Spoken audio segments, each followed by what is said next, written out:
All right, everyone. So now that we're switching heads, now I'm showing you the one from Acratech, the Acratech Pano head.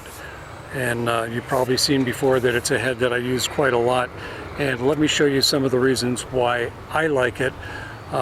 First of all is the weight of the head. It is a very lightweight head, even though it's extremely, extremely strong. The head on here, so let me go ahead and grab the camera so I can show you. So the bracket that I use on the bottom of my camera goes the same orientation as the camera. So this orientation right now is set for the correct orientation that I'm going to be shooting. Now let me show you what would happen is, let's say if I wasn't shooting in this orientation, if I was putting on my telephoto lens, with one hand I can unscrew this knob under the bottom of the clamp. I can lift the clamp up and turn the clamp and get it into the right position and then just tighten this up. It is very convenient to be able to do that. Once again, one hand, there's little holes in here where you can actually put an Allen wrench in there if you want to really tighten it down, but you don't need to. Very little pressure on there, and this is locked in position. So you get both positions that are important to us with a simple little knob underneath the clamp. Once again, a really nice feature from Acratech. So there are a number of companies out there that make clamps and other pieces that have the lever release. And I'm trying to see if, I don't think I have one of those here with me, but many of them, the lever release has no locking position, I guess is what I'm looking to say. You know, you just put it into place and has no locking position. That can become absolutely danger, Will Robinson, danger, because your camera strap can get caught in between the clamp and the lever and pull the lever out, and your camera goes flying. Not a good experience, and not the user experience that we would like you to have. So I would steer away from, as much as I love lever release on a clamp, I would steer away from any lever release that does not have a lock. This one is locked. There's no amount of strap in there that is going to let that loose. You know, if I accidentally get a strap in there, you know, you have to push the lever, this locking lever, in for this to be able to unlock. Otherwise, when you put it in place, you won't be able to hear it, but there's a click, and that click means that now it's locked in place. So steer away from those lever releases that don't have locks.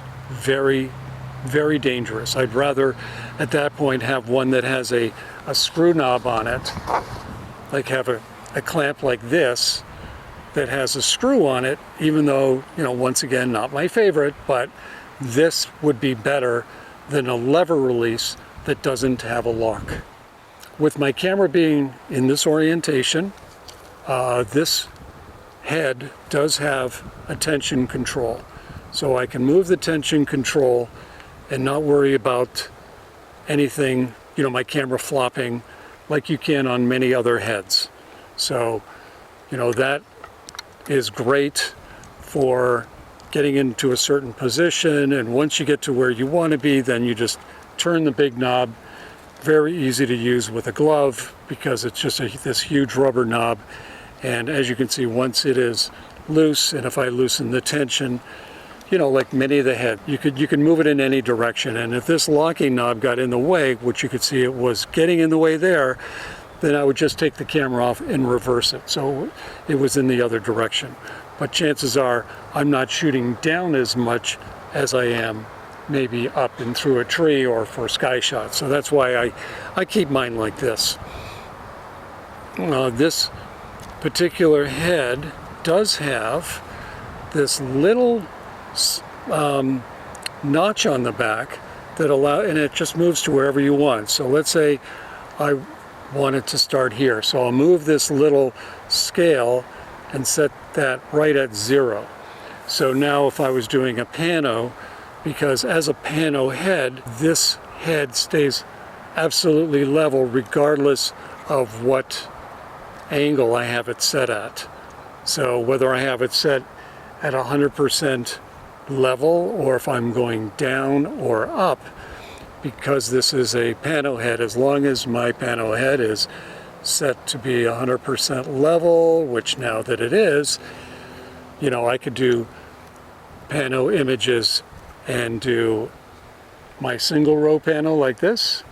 I can then bring it down and do another row, bring it up and do another row.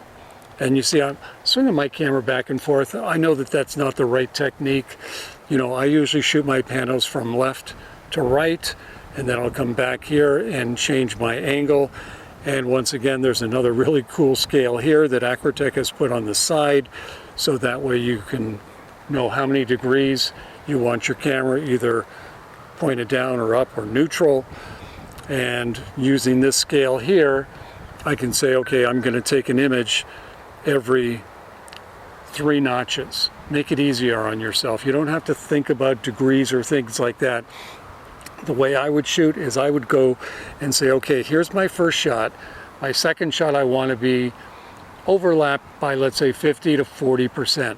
So then I'll move it to say, yeah, that's about 50 to 40%. Oh, that's going to be 3 notches. So, okay, so the 3 notches of Arnie Saknussemm.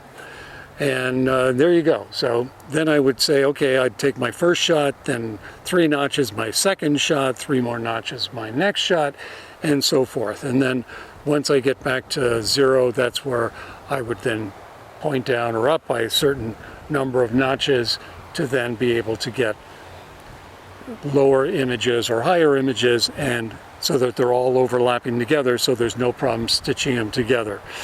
So the pano head for me for doing landscape has a lot of versatility. It's very lightweight, so it makes it very easy to use this, whether it's on a tripod, a monopod, easy to put in a backpack.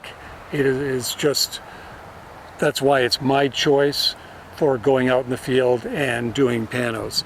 Like with many of these things, and I'm sure you'll tell me in the notes below, with many of them you can get them to work for what you're looking to do. The question is, for 80% of what you're shooting, when you're out in the field, 80% of the time, that's where you want to take a look and say, what is going to be the best for me 80% of the time?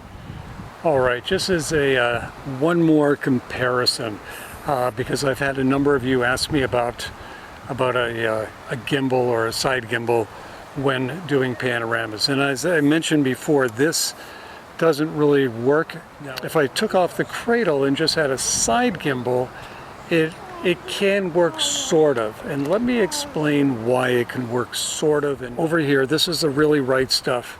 And this is a side gimbal, as if you can imagine this cradle being off of here, and there would be a clamp here where the camera would clamp onto. That kind of looks like this.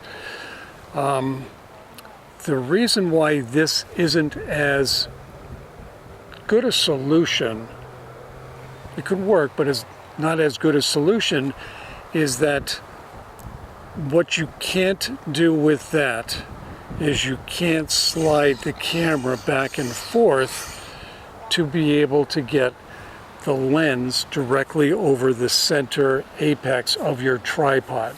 Can be very important. And I'm going to put some little caveats in there, can be, because software today can correct for a lot of our mistakes and bad technique out in the field.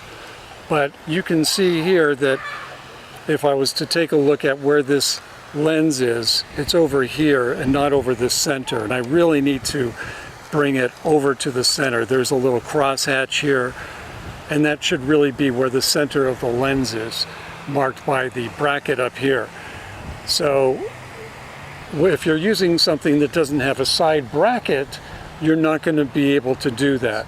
So it would mean that I really need to set that up with using a nodal rail. So a little bit more configuring to do.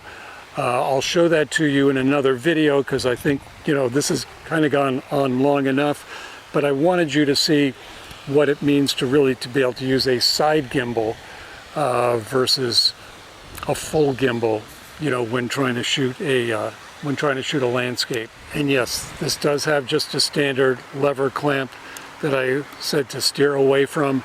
This one I have set really, really tight. You probably saw that, besides the fact that it's all the way up here and not down here. So not something that I really feel is going to be an issue for me, with that being all the way up here and the clamp is nudged right against the side of the camera. Folds up into a very nice small package. So with just taking this off, and then I put the clamp inside, the base inside the clamp, now I have this. This is the side gimbal. It's just very easy to put on here, clamp it in, and put it together, and now you have a nice little side gimbal. So that's very handy, and of course it's quite a bit smaller and quite a bit lighter. So this makes it really easy to put into your backpack, and I would use this in extreme cases where I need perfect alignment, where there's something in the foreground besides the distance, and I want to make sure that all of that is perfectly aligned. And if you don't have your nodal points set correctly, there's a good chance, and you've probably seen this in other photographers' images, where there's something in the foreground and it looks distorted. It just doesn't look right. And those things are from poor technique, with not using, you know, the proper technique, head alignment, all those sorts of things, to make sure that everything is going to stitch together properly to give you a nice sharp image, edge to edge, top to bottom. So these are the different heads that I wanted to make sure that you saw, that I've been talking about for quite a while. I hope you've enjoyed this video, and give it a like and subscribe to see new videos. If you have comments, please leave them below. I'd be more than happy to get back to you. And thank you again for joining me here on Herzography. Bye for now.